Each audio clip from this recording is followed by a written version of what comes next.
Welcome back to the Goose Views. All right, y'all. So, I am a big Ben Affleck Batman fan. I've stated that plenty of times on my channel. I think he's a very good Batman. I was born in '88, so I remember seeing Michael Keaton when I was growing up. '89 Batman film is a classic. Batman Returns is very good. My personal opinion, those are the movies that I grew up on. Like I said, I'm a big Tim Burton fan, and I really do enjoy his Batman movies. You know, Val Kilmer and Jim Carrey, you know what I'm saying? Christian Bale, I love Christian Bale. I think he's great, especially those Nolan Batman movies. I like Ben Affleck, and I think Rob Pattinson's a very good Batman. Adam West is a king. We ain't gonna forget about Adam West. But at the same time, Ben Affleck has come out and, talked about his portrayal as Batman and stuff like that. You know what I mean? And how, to the point where it was so dark he wouldn't let his son watch it. You know what I'm saying? Now, this is coming from Deadline. I'm gonna come here, read it to you guys, and I'm gonna share my thoughts on it as well, right? So this is coming from Ben Affleck, his statements. This is from Deadline. Ben Affleck opens up about playing Batman on Justice League. What I was bringing to work every day was a lot of unhappiness, right? Going down, says Ben Affleck has been open about his struggles with alcohol and challenges being under the cowl in Batman vs. Superman, Dawn of Justice 2016, Suicide Squad 2016, Justice League 2017, and The Flash 2023. But it wasn't all bad, right? So it says, this is what Ben Affleck, this is his statements. He said, I love Batman vs. Superman, and I like my brief stint on The Flash that I did, and when I got to work with Viola Davis on Suicide Squad for day 1 or 2. The actor-director says in a new interview, in terms of creatively, I really think that I like the idea and the ambition that I have for it, right? Which was of the sort of older, broken, damaged Bruce Wayne, right?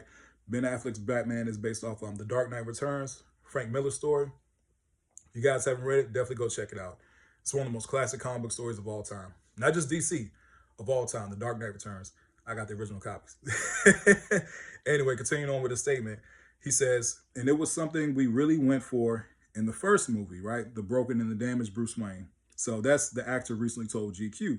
So pretty much goes on to say that Justice League, it seems, was a different story for many reasons, right? I certainly wouldn't want to replicate an experience like that, he said. A lot of it was misalignment of agendas, understandings, expectations, and also, by the way, I wasn't bringing anything particularly wonderful to that equation at the time either. I had my own failings, significant failings in that process and at that time, right?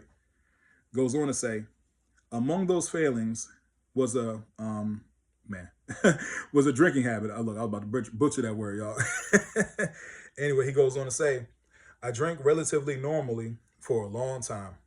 What happened was that I started drinking more and more when my marriage was falling apart, the actor told the New York Times in 2020. When asked about drinking alone in his hotel room, Affleck admits he was doing that quite a bit on Justice League, which he has also called his nadir. We're trying to make yourself, I'm sorry, you're trying to make yourself feel better with eating or drinking or X or gambling or shopping or whatever, he explained. But that ends up making your life worse. Then you do more of it to make the discomfort go away. Then the real pain starts. It becomes a vicious cycle you can't break. That's at least what happened to me. Affleck's criticism is aimed not so much at his performances, but what I was bringing to work every day on set. I mean, my feelings as an actor, you can watch the various movies and judge, he told GQ. But more of my feelings in terms of why I had a bad experience, part of it is that I was bringing to work every day was a lot of unhappiness. So I wasn't bringing a lot of positive energy to the equation. I didn't cause problems, but I came in and I did my job and I went home. But I've got a lot, but I've got a little, but I'm sorry, but you've got to do a little bit better than that. You know what I'm saying? He goes on to say, the realization and others led to the two-time Oscar winner to step back from another stint inside the cowl on the Batman 2022. I showed somebody the Batman script. Affleck told the Times. Check this out. He says, they said, I think the script is good. I also think you'll drink yourself to death if you go through what you just went through again. There have also been moments that his struggles and specifically his sobriety, now 5 years strong, have aided Affleck's work.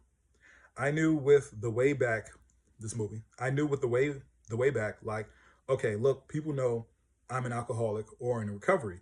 I'm going to have a conversation about this. I don't really mind that I maybe underestimated the degree to which I didn't have any ambitions to be the national spokesman for recovering alcoholics. And not because I have any shame with it or anything. I just find that I've been sober for more than 5 years. It's just not something that's in the forefront of my mind. It's not the center preoccupation of my life, right? So, man, it goes on, continue the article. Like I said, this is from Deadline. Ben Affleck talking about his role as Batman and stuff like that. Now, like I said, I'm a big fan of his as Batman. Now, I will say this. Batman vs. Superman, when it came out, it was divisive. It was divisive. It was either you like it or you hated it. You know what I'm saying? And so was Man of Steel. Now, me, I like both of them. I like Man of Steel, and I like the ultimate cut of Batman vs. Superman. That was Zack Snyder's director's cut that he originally wanted to put out in theaters, but the studio, that's one thing you could say about those early DC movies. There was a lot of studio involvement. That's what he's getting to with Justice League, right? By the time, Zack Snyder's, daughter, she, took her life and stuff like that. So he left the film. Josh Whedon, who did the Avengers films, he came over and directed the Justice League, the theatrical cut. So when you watch the theatrical cut, it's like two different movies, man. Like really two different movies, you know what I'm saying? And that's Ben Affleck, what he's saying. He was like, he wasn't having a lot of fun on set. And you could tell, like he said, when he names The Flash, Batman vs. Superman, Suicide Squad and stuff like that, regardless of how you feel about those films, he's like, I had a great time filming it, you know what I'm saying, stuff. And one thing I will say, Zack Snyder's Justice League, his director's cut that came out in 2021, I want to say 2021, it's been 4 years now. It's a way better cut than that theatrical cut. I will argue that with anybody. If you think that theatrical cut is better than Zack Snyder's Justice League, I don't know what to say, because you really do see the vision of what he had in store for the Justice League. And even Ben Affleck said, he's like, wow, it's kind of crazy. Like, now looking at it, this movie I had so much problems with, I'm getting all this praise from, you know what I'm saying? Because it was like, that was Zach's original vision, you know what I'm saying? So even though I went through all that stuff on set, to see his original vision, like, oh, that was really cool, you know what I'm saying? He did come back to do reshoots for that film. So you could tell he's one of those people who's like, if he has fun on set and stuff like that with the actors and directors he's working with, he's going to have a good time. You know what I'm saying? He's really, and Ben Affleck is a great actor. I think he's a very good actor. So like I said, I'm a fan of his Batman. I really do like his Batman and, the ultimate cut of BVS and Zack Snyder's Justice League. You know what I'm saying? Flash. Suicide Squad, I'm waiting on the air cut.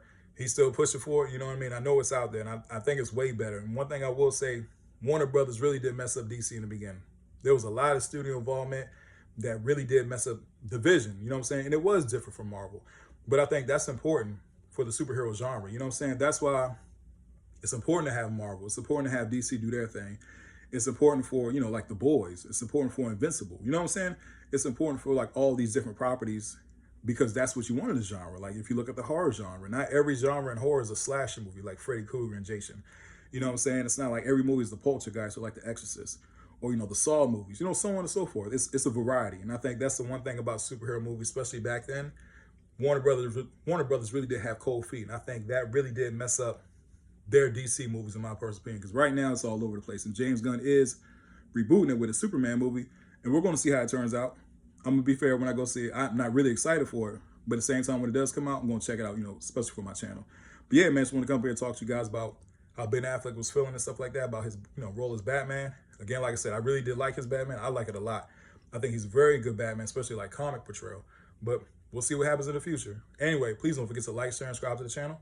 Hope everybody has a blessed day. I'll see you guys soon. Have a good one.